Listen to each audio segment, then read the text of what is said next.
ನಮಸ್ತೆ Karnataka digital book Kannada YouTube ಚಾನಲ್ಗೆ ಸ್ವಾಗತ ಸುಸ್ವಾಗತ.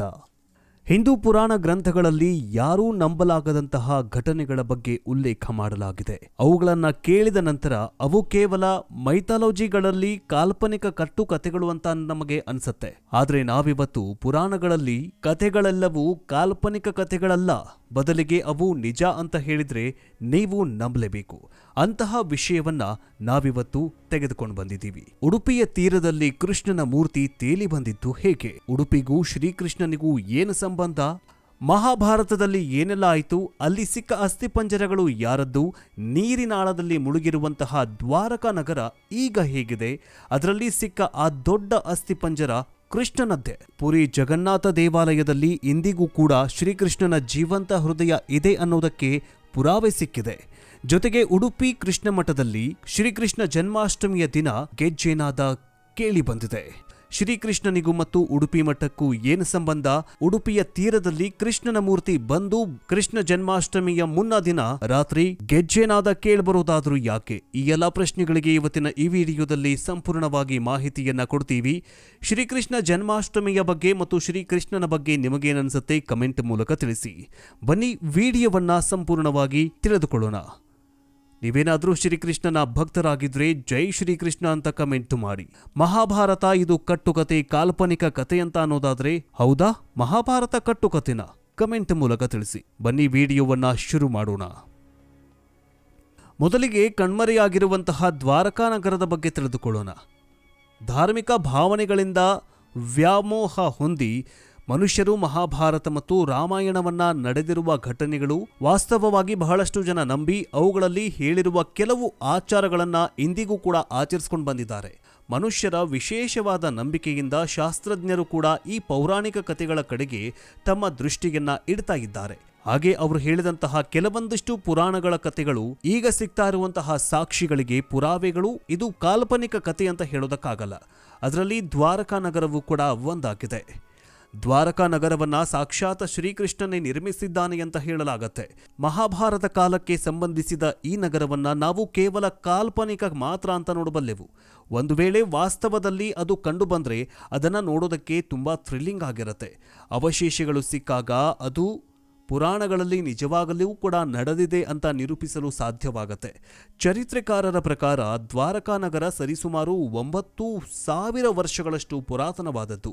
ಪುರಾಣಗಳಲ್ಲಿ ವರ್ಣಿಸಿದ ಪ್ರಕಾರ ಮಹಾಭಾರತ ಯುದ್ಧ ನಡೆದ ನಂತರ ದ್ವಾರಕಾ ನಗರ 36 ವರ್ಷಗಳ ನಂತರ ಸಮುದ್ರದಲ್ಲಿ ಮುಳುಗಿ ಹೋಗಿತ್ತು.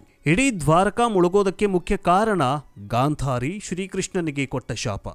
ಅಷ್ಟೇ ಅಲ್ಲ, ಋಷಿಮುನಿ ಶ್ರೀಕೃಷ್ಣನ ಮಗನಾದ ಸಾಂಬಾಗೆ ಕೊಟ್ಟಿರುವಂತಹ ಶಾಪ ಅಂತ ಪುರಾಣಗಳಲ್ಲಿ ಹೇಳಲಾಗತ್ತೆ. ಈ ಕಥೆಯ ಆಧಾರವಾಗಿಟ್ಕೊಂಡೇ ಚರಿತ್ರೆಕಾರರು ಈ ನಗರ ಅಂದ್ರೆ ದ್ವಾರಕಾ ನಗರ ನೀರಲ್ಲಿ ಮುಳುಗಿ ಹೋಯಿತು ಅಂತ ಹೇಳಲಾಗತ್ತೆ. ಕೆಲವು ವರ್ಷಗಳ ಹಿಂದೆ ಅಷ್ಟೇ ಅದರ ಅವಶೇಷಗಳು ಗುಜರಾತಿನ ಸಮೀಪದಲ್ಲಿರೋ ಅರೇಬಿಯಾ ಸಮುದ್ರದಲ್ಲಿ ಸಿಕ್ಕಿವೆ. ದ್ವಾರಕಾ ನಗರದ ವಿಶೇಷ ಏನಂತಂದ್ರೆ ಅಲ್ಲಿ ಬಹಳಷ್ಟು ದ್ವಾರಕಾಗಳು ಇವೆ ಅಂತ ಚರಿತ್ರೆಕಾರರು ಕೊಟ್ಟಿರುವಂತಹ ರಿಪೋರ್ಟ್ಗಳ ಪ್ರಕಾರ ಆ ದ್ವಾರಕಾ ಅವಶೇಷಗಳು ಇಂದಿಗೂ ಕೂಡ ಅಲ್ಲಿ ಇವೆ ಅಂತ ಹೇಳಲಾಗತ್ತೆ. ಗುಜರಾತಿನ ಪಶ್ಚಿಮ ದಿಕ್ಕಿನಲ್ಲಿ ಸಮುದ್ರದ ದಡದಲ್ಲಿ ಇಂದಿಗೂ ಕೂಡ ಧಾರ್ಮಿಕಕ್ಕೆ ಸಂಬಂಧಿಸಿದಂತೆ ಕ್ಷೇತ್ರಗಳು ಬಹಳಷ್ಟು ಇವೆ. ಅದು ನಮ್ಮ ದೇಶದಲ್ಲಿನ 4 ಧಾಮಗಳಲ್ಲೂ ಕೂಡ ಒಂದಾಗಿದೆ. ಹಾಗೆ ಎಲ್ಲ ಪುಣ್ಯಕ್ಷೇತ್ರಗಳಲ್ಲಿ ಒಂದು ಪುಣ್ಯಕ್ಷೇತ್ರ ಅನ್ನುವಂತಹ ಕೀರ್ತಿಯನ್ನ ಸಂಪಾದಿಸಿದೆ. ದ್ವಾರಕಾ ನಗರಗಳು 2 ಇವೆ. ಅದರಲ್ಲಿ ಒಂದು ಗೋಮತಿ ನದಿಯ ದಡದಲ್ಲಿದೆ. ಅದನ್ನ ಧಾಮ್ ಅಂತ ಭಾವಿಸಲಾಗತ್ತೆ. ಹಾಗೆ ಎರಡನೆಯದು ಸಮುದ್ರ ಗರ್ಭದಲ್ಲಿ ಅವಿತು ಹೋಗಿದೆ. ಅದುವೇ ದ್ವಾರಕಾಪುರ. ಅಲ್ಲಿಗೆ ಸೇರಬೇಕಂತಂದ್ರೆ ಸಮುದ್ರದ ಮಾರ್ಗದಿಂದ ಹೋಗಬೇಕಾಗತ್ತೆ. 2005ರಲ್ಲಿ ಭಾರತದ ಆರ್ಕಿಯಾಲಜಿಸ್ಟ್ಗಳ ಪ್ರಕಾರ ದ್ವಾರಕಾ ನಗರವನ್ನ ಹುಡುಕೋದಕ್ಕೆ ಪ್ರಯತ್ನ ಶುರು ಮಾಡ್ತಾರೆ. ಹಾಗೆ 2009ರಲ್ಲಿ ದ್ವಾರಕಾಗೆ ಸಂಬಂಧಿಸಿದ ಕೆಲವೊಂದಿಷ್ಟು ಅವಶೇಷಗಳು ಪುರಾತತ್ವ ತಜ್ಞರಿಗೆ ಸಿಗತ್ತೆ. ಅಲ್ಲಿ ಸಿಕ್ಕಂತಹ ಪುರಾವೆಗಳನ್ನ ವಿದೇಶಗಳಿಗೆ ಕಳುಹಿಸಲಾಗತ್ತೆ ಪ್ರಯೋಗ ಮಾಡಿಸೋದಕ್ಕೆ. ತಜ್ಞರು ಅವುಗಳನ್ನು ಪರೀಕ್ಷಿಸಿದ ನಂತರ ಬಹಳಷ್ಟು ಆಶ್ಚರ್ಯ ಪಡ್ತಾರೆ. ಯಾಕಂತಂದ್ರೆ ದ್ವಾರಕಾ ನಗರ ಅಂದ್ರೆ ಸಮುದ್ರದ ಆಳದಲ್ಲಿ ಸಿಕ್ಕಂತಹ ದ್ವಾರಕಾಪುರದ ಕೆಲವೊಂದಿಷ್ಟು ಪಳುವಳಿಕೆಗಳು ಸಾಕ್ಷ್ಯಾಧಾರಗಳು ಪರೀಕ್ಷೆ ಮಾಡಿದಾಗ ಅದು 9,500 ವರ್ಷಗಳಷ್ಟು ಪುರಾತನವಾದದ್ದು ವರದಿಯನ್ನು ನೀಡುತ್ತಾರೆ ತಜ್ಞರು. ಸೊ ಈ ಒಂದು ರಿಪೋರ್ಟ್ನ ಪ್ರಕಾರ 9500 ವರ್ಷಗಳ ಹಿಂದೆ ದ್ವಾರಕಾ ನಗರ ಇತ್ತು ಅನ್ನುವಂತಹ ರಿಪೋರ್ಟ್ ಈಗ ಖಚಿತವಾಗಿದೆ. ಇನ್ನು ಕೃಷ್ಣ ಉಡುಪಿಗೆ ಬಂದ ರೋಮಾಂಚಕ ಕಥೆಯನ್ನ ಹೇಳ್ತೀವಿ ಕೇಳಿ. ಉಡುಪಿ ಕ್ಷೇತ್ರದಲ್ಲಿರೋ ಕೃಷ್ಣನ ಮೂರ್ತಿ ಮಧ್ವಾಚಾರ್ಯರು ಸ್ಥಾಪನೆ ಮಾಡಿದ್ದು ಅನ್ನೋದು ಎಲ್ರಿಗೂ ಗೊತ್ತಿರುವಂತಹ ವಿಷಯ. ಆದರೆ ಅದು ಉಡುಪಿಯಲ್ಲಿ ಕೆತ್ತಿದ್ದಲ್ಲ, ಅದು ಉಡುಪಿಗೆ ಹೇಗೆ ಬಂತು, ಯಾರು ಮೂರ್ತಿಯನ್ನ ಮಾಡಿಸಿದ್ದು ಅಂತ ಯಾರಿಗೂ ಕೂಡ ಗೊತ್ತಿಲ್ಲ. ಆ ಒಂದು ರಹಸ್ಯವನ್ನ ಈ ವಿಡಿಯೋದಲ್ಲಿ ಹೇಳ್ಕೊಡ್ತೀವಿ. ಆದರೆ ಅದಕ್ಕಿಂತ ಮುಂಚೆ ನೀವೇನಾದರೂ ಶ್ರೀಕೃಷ್ಣನ ಭಕ್ತರಾಗಿದ್ರೆ ಜೈ ಶ್ರೀಕೃಷ್ಣ ಅಂತ ಕಮೆಂಟ್ ಮಾಡಿ. ಕತೆ ಶುರುವಾಗೋದು ದ್ವಾಪರ ಯುಗದ ಕೊನೆಯಲ್ಲಿ. ದ್ವಾರಕೆಯಲ್ಲಿ ಕೃಷ್ಣನ ತಾಯಿ ದೇವಕಿ ಅವನ ಬಾಲ್ಯ ಲೀಲೆಗಳನ್ನ ಮತ್ತೆ ನೋಡಬೇಕು ಅಂತ ಹಂಬಲಿಸ್ತಾ ಇದ್ದಳಂತೆ. ಅದಕ್ಕೆ ಕೃಷ್ಣ ಮತ್ತೆ ಮಗುವಾಗಿ ದೇವಕಿ ತೊಡೆ ಮೇಲೆ ಕೂತ್ಕೊಂಡಿರ್ತಾನೆ. ದೇವಕಿ ಬೆಣ್ಣೆಯನ್ನ ಕಡಿಯೋದಕ್ಕೆ ಹೋದಾಗ ಮಡಿಕೆ ಒಡೆದು ಅಲ್ಲಿದ್ದ ಬೆಣ್ಣೆ ತಿಂದು ಕಡಗೋಲು ಹಗ್ಗ ಕಿತ್ಕೊಂಡು ನಿಂತ್ಕೊಂಡಿರ್ತಾನೆ ಕೃಷ್ಣ. ಅದೆಲ್ಲವನ್ನ ಕೃಷ್ಣನ ಹೆಂಡತಿ ರುಕ್ಮಿಣಿಯೂ ಕೂಡ ನೋಡಿ ತುಂಬಾ ಖುಷಿ ಪಡ್ತಾಳೆ. ಈ ದೃಶ್ಯ ಸದಾ ನಮ್ಮ ನೆನಪಲ್ಲಿ ಇರಬೇಕು ಅಂತ ಒಂದು ಮೂರ್ತಿಯನ್ನ ಮಾಡಿಸ್ತಾಳಂತೆ. ವಿಶ್ವಕರ್ಮ ಮಾಡಿಸಿದ ಆ ಒಂದು ಮೂರ್ತಿಗೆ ಬಲಗೈಯಲ್ಲಿ ಕಡಗೋಲು, ಎಡಗೈಯಲ್ಲಿ ಹಗ್ಗ. ರುಕ್ಮಿಣಿ ದಿನಾಲೂ ಅದಕ್ಕೆ ಪೂಜೆ ನಡೆಸ್ಕೊಂಡು ಬರ್ತಾ ಇರ್ತಾಳೆ. ಹೀಗೆ ಕೃಷ್ಣನ ಅವತಾರ ಮುಗಿದಾಗ ಕೃಷ್ಣ ರುಕ್ಮಿಣಿ ಸ್ವರ್ಗಕ್ಕೆ ಹೋಗ್ತಾರಂತೆ. ಅರ್ಜುನ ಆ ಮೂರ್ತಿಯನ್ನ ತೆಗೆದುಕೊಂಡು ದ್ವಾರಕಾದಲ್ಲಿರುವಂತಹ ರುಕ್ಮಿಣಿ ವನದಲ್ಲಿ ಬಚ್ಚಿಡ್ತಾನಂತೆ. ಇದೆಲ್ಲ 5000 ವರ್ಷಗಳ ಹಿಂದಿನ ಕತೆ. ಕಾಲ ಕಳೆದಂತೆ ಆ ಮೂರ್ತಿ ಗೋಪಿಚಂದನದಿಂದ ತುಂಬಿಕೊಂಡು ಒಂದು ದೊಡ್ಡ ಕಲ್ಲು ಗುಂಡಿನ ತರಹ ಆಯ್ತಂತೆ. 13ನೇ ಶತಮಾನದಲ್ಲಿ ಒಂದು ವ್ಯಾಪಾರಿಗಳ ಹಡಗು ದ್ವಾರಕಾ ತೀರದಿಂದ ಹೋಗ್ತಾ ಇತ್ತಂತೆ. ಈ ಗೋಪಿಚಂದನದ ಗುಂಡ್ಕಲ್ಲು ಕೃಷ್ಣನ ವಿಗ್ರಹ ಅಂತ ತಿಳಿದೇ ಹಡಗಿಗೆ ನೀಲುಭಾರವಾಗಿ ಇಟ್ಕೊಂಡಿದ್ರಂತೆ. ಇದನ್ನೇ ಉಡುಪಿ ತೀರದ ಹತ್ತಿರ ಬಂದಾಗ ಬಿರುಗಾಳಿ ಕಾರಣ ಹಡಗು ಅಲ್ಲಾಡೋದಕ್ಕೆ ಶುರುವಾಗತ್ತಂತೆ. ಅದೇ ದಿನ ಮಧ್ವಾಚಾರ್ಯರು ಮಲ್ಪೆ ಬೀಚ್ ಹತ್ತಿರ 12 ಸ್ತೋತ್ರ ರಚನೆ ಮಾಡೋದರ ಬಗ್ಗೆ ಯೋಚನೆ ಮಾಡಿಕೊಂಡು ಸ್ನಾನ ಮಾಡ್ತಾ ಇದ್ರಂತೆ. ಹಡಗು ಮುಳುಗಿ ಹೋಗೋದನ್ನ ನೋಡಿದ ಅವರು ಬಟ್ಟೆ ಬೀಸಿದ್ರಂತೆ. ಬಿರುಗಾಳಿ ತಣ್ಣಗಾಗಿ ಹಡಗು ನಿಲ್ಲಿಸೋದಕ್ಕೆ ಅನುಕೂಲ ಆಯ್ತಂತೆ. ಹಡಗಿನ ಕ್ಯಾಪ್ಟನ್ ಬಹಳ ಖುಷಿಯಿಂದ ಮಧ್ವಾಚಾರ್ಯರ ಹತ್ತಿರ ಬಂದು ಸಹಾಯ ಮಾಡಿದ್ದಕ್ಕೆ ಹಡಗಿನಲ್ಲಿರುವ ಯಾವ ಸಾಮಾನನಾದರೂ ತೆಗೆದುಕೊಳ್ಳಿ ಅಂತ ಅಂತಾನಂತೆ. ಆಗ ಆಚಾರ್ಯರು ಗೋಪಿಚಂದನದ ಕಲ್ಲುಗುಂಡೆ ತಗೊಂಡ್ರಂತೆ. ದಾರಿ ಮಧ್ಯದಲ್ಲಿ ಆ ಗೋಪಿಚಂದನದ ಉಂಡೆ ಬಿದ್ದು ಚೂರಾಗಿ ಒಳಗಡೆ ಬಲರಾಮ ಮತ್ತು ಕೃಷ್ಣನ ಮೂರ್ತಿ ಕಾಣಿಸತ್ತಂತೆ. ಶಿಷ್ಯರಿಗೆ ಅದನ್ನ ಎತ್ತೋದಕ್ಕೆ ಆಗ್ಲೇ ಇಲ್ವಂತೆ. ಮಧ್ವಾಚಾರ್ಯರು ಅದನ್ನ ಸಲೀಸಾಗಿ 4 ಮೈಲಿ ತೆಗೆದುಕೊಂಡು 12 ಸ್ತೋತ್ರ ಪೂರ್ತಿ ರಚಿಸಿಕೊಂಡು ಉಡುಪಿಗೆ ಬಂದ್ರಂತೆ. ಮಧ್ವ ಸರೋವರದಲ್ಲಿ ಆ ಮೂರ್ತಿಗೆ ಸ್ನಾನ ಮಾಡಿಸಿ ಸಂಕ್ರಾಂತಿ ದಿನ ಕೃಷ್ಣ ಮಠದಲ್ಲಿ ಸ್ಥಾಪನೆ ಮಾಡಿದ್ರಂತೆ. ಹೀಗೆ ಶ್ರೀಕೃಷ್ಣನ ಮೂರ್ತಿ ಉಡುಪಿಗೆ ಬಂದು ತಲುಪಿತ್ತಂತೆ. ಇನ್ನು ಇದಿಷ್ಟೇ ಅಲ್ಲದೆ ಶ್ರೀಕೃಷ್ಣನ ಹೃದಯ ಇಂದಿಗೂ ಕೂಡ ಜೀವಂತವಾಗಿದೆ. ಅಂದು ದ್ವಾಪರ ಯುಗದಲ್ಲಿ ಶ್ರೀಕೃಷ್ಣನ ಅಂತ್ಯವಾದ ನಂತರ ಶ್ರೀಕೃಷ್ಣನ ಹೃದಯ ಈ ಕಲಿಯುಗದಲ್ಲೂ ಕೂಡ ಇಂದಿಗೂ ಕೂಡ ಡಬಡಬ ಹೊಡೆದುಕೊಳ್ಳುತ್ತಂತೆ. ಅದು ಎಲ್ಲಿದೆ ಗೊತ್ತಾ? ಇದೇ ಪುರಿ ಜಗನ್ನಾಥ ದೇವಾಲಯದಲ್ಲಿದೆ. ಪುರಿ ಜಗನ್ನಾಥ ದೇವಾಲಯದಲ್ಲಿ ಇಂದಿಗೂ ಕೂಡ ಶ್ರೀಕೃಷ್ಣನ ಹೃದಯ ಮಿಡಿತಾಗಿದೆ. ಈ ಹೃದಯವನ್ನ ಒಂದು ಮರದ ಮೂರ್ತಿಯನ್ನ ಮಾಡಿ ಆ ಒಂದು ಮರದ ಮೂರ್ತಿಯಲ್ಲಿ ಈ ಒಂದು ಹೃದಯವನ್ನ ಇಟ್ಟಿದ್ದಾರಂತೆ. ಇಲ್ಲಿ ಉಡುಪಿಯಲ್ಲಿ ಗೆಜ್ಜೆ ಶಬ್ದ ಕೇಳಿದ್ರೆ ಅಲ್ಲಿ ಪುರಿ ಜಗನ್ನಾಥದಲ್ಲಿ ಹೃದಯ ಬಡಿತದ ಶಬ್ದ ಇಂದಿಗೂ ಕೂಡ ಕೇಳಿಸತ್ತಂತೆ. ಇದೇ ಈಗ ಕಲಿಯುಗದಲ್ಲಿ ಆಗ್ತಾ ಇರುವಂತಹ ಚಮತ್ಕಾರ. ಗೋಪಿಕಾ ಸ್ತ್ರೀಯರು ಮತ್ತು ಶ್ರೀಕೃಷ್ಣ ದೇವರಿಗೆ ಸಂಬಂಧಪಟ್ಟ ಅಚ್ಚರಿಯ ದೇಗುಲವೊಂದು ಮಥುರಾ ಜಿಲ್ಲೆಯ ವೃಂದಾವನದಲ್ಲಿ ಇದೆ. ನಿಧಿವನ ದೇಗುಲಕ್ಕೆ ಮುರಳೀಧರ್, ಕನ್ಹಾ, ಗಿರಿಧರ್ ಹಾಗೂ ಲೀಲಾಧರ್ ದೇಗುಲಗಳು ಎಂಬ ಹೆಸರನ್ನ ಇಡಲಾಗಿದೆ. ದೇವಕಿ ಮತ್ತು ವಾಸುದೇವನ ಪುತ್ರನಾಗಿ ಶ್ರೀಕೃಷ್ಣನು ತನ್ನ ಬಾಲ್ಯ ಲೀಲೆಗಳನ್ನ ಇದೇ ಸ್ಥಳದಲ್ಲಿ ತೋರಿಸಿದ್ದ. ಹೆಸರಿಗೆ ತಕ್ಕಂತೆ ಇದು ವನಗಳ ನಿಧಿ. ಎಲ್ಲೆಡೆ ಹಸಿರು ಮತ್ತು ಬಾಗಿ ಬೆಂಡಾಗಿರುವ ಮರಗಳು ಕಾಣಸಿಗತ್ತೆ. ನಿಧಿವನಕ್ಕೆ ಸಂಬಂಧಪಟ್ಟಂತೆ ಹಲವು ದಂತಕಥೆಗಳು ದೊರೆಯುತ್ತೆ. ಇಲ್ಲಿನ ನಿಧಿವನ ದೇಗುಲದಲ್ಲಿ ದಟ್ಟಾರಣ್ಯವಿದ್ದು ಇಲ್ಲಿ ಎಲ್ಲಾ ಗಿಡಮೂಲಿಕೆಗಳು, ಕೊಂಬೆಗಳು ಒಂದಕ್ಕೊಂದು ಬೆಸೆದುಕೊಂಡಿದ್ದು ಆಶ್ಚರ್ಯ ಹುಟ್ಟಿಸುತ್ತೆ.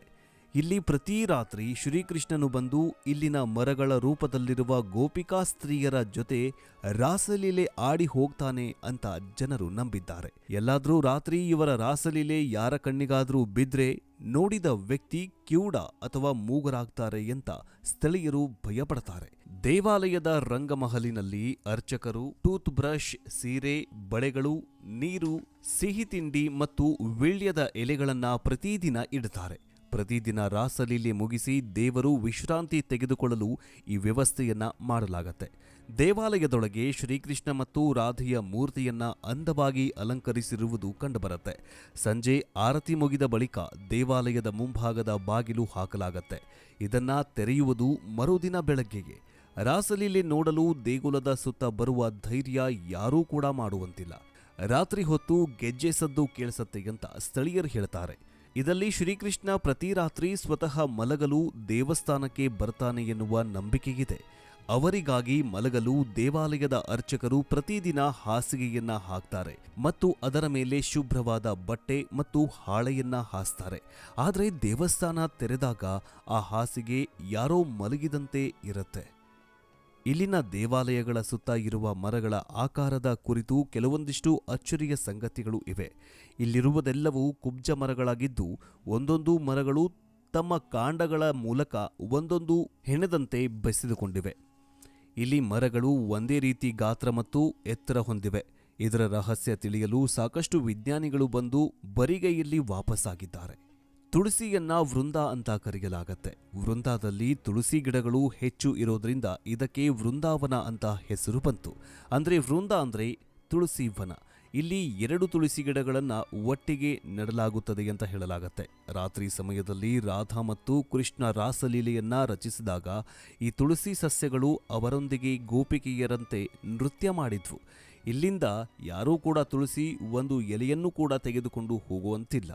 ಇನ್ನು ವೃಂದಾವನದಲ್ಲಿ ತನ್ನಷ್ಟಕ್ಕೆ ತಾನೇ ತೆರೆದುಕೊಳ್ಳುವ ಮತ್ತು ಮುಚ್ಚುವಂತಹ ಶ್ರೀಕೃಷ್ಣನ ದೇವಾಲಯ ಇದೆ. ವೃಂದಾವನದಲ್ಲಿ ತನ್ನಷ್ಟಕ್ಕೆ ತೆರೆದುಕೊಳ್ಳುವ ಮತ್ತು ಮುಚ್ಚುವಂತಹ ಶ್ರೀಕೃಷ್ಣ ದೇವಾಲಯ ಇದೆ. ಈ ದೇವಾಲಯದ ಬಾಗಿಲು ಇದ್ದಕ್ಕಿದ್ದಂತೆ ಮುಚ್ಚುತ್ತದೆ ಮತ್ತು ಇದ್ದಕ್ಕಿದ್ದಂತೆ ತೆರೆಯುತ್ತದೆ. ಇನ್ನು ದೇವಸ್ಥಾನದ ವಿಶೇಷ, ಶ್ರೀಕೃಷ್ಣ ಪ್ರತಿ ರಾತ್ರಿ ಸ್ವತಃ ಮಲಗೋದಕ್ಕಂತಾನೆ ದೇವಸ್ಥಾನಕ್ಕೆ ಬರುತ್ತಾನೆ. ಅವರಿಗೆ ಮಲಗಲು ದೇವಾಲಯದ ಅರ್ಚಕರು ಪ್ರತಿದಿನ ಹಾಸಿಗೆಯನ್ನ ಹಾಕುತ್ತಾರೆ ಮತ್ತು ಅದರ ಮೇಲೆ ಶುಭ್ರವಾದ ಬಟ್ಟೆ ಹಾಗೂ ಹಾಳೆಯನ್ನ ಹಾಸಿರ್ತಾರೆ. ಆದರೆ ದೇವಸ್ಥಾನ ತೆರೆದಾಗ ಆ ಹಾಸಿಗೆಯ ಸ್ಥಿತಿಯನ್ನ ಕಂಡು ಎಲ್ಲರೂ ಆಶ್ಚರ್ಯ ಪಡ್ತಾರೆ ಅಂತ ಹೇಳಲಾಗತ್ತೆ. ಯಾಕಂದ್ರೆ ಇದನ್ನ ನೋಡಿದಾಗ ಯಾರೋ ಇಲ್ಲಿ ಮಲಗಿದ್ದಾರೆ ಎಂಬುದು ಸ್ಪಷ್ಟವಾಗತ್ತೆ. ಅತ್ಯಂತ ಆಶ್ಚರ್ಯಕರ ಸಂಗತಿ ಏನಂದ್ರೆ ಇಲ್ಲಿ ಪ್ರತಿದಿನ ಮಖಾನ್ ಮಿಶ್ರಿಯನ್ನ ಪ್ರಸಾದವಾಗಿ ನೀಡಲಾಗತ್ತೆ ಮತ್ತು ಉಳಿದಿದ್ದನ್ನ ದೇವಾಲಯದಲ್ಲಿ ಇಡಲಾಗತ್ತೆ. ಆದರೆ ಬೆಳಗ್ಗೆ ಆ ಪ್ರಸಾದ ಖಾಲಿಯಾಗಿರುತ್ತೆ. ಅಷ್ಟಕ್ಕೂ ಆ ಪ್ರಸಾದವನ್ನ ತಿಂದವರು ಯಾರು, ರಾತ್ರಿ ಯಾರು ಇಲ್ಲಿ ಉಳಿಯುವುದಿಲ್ಲ.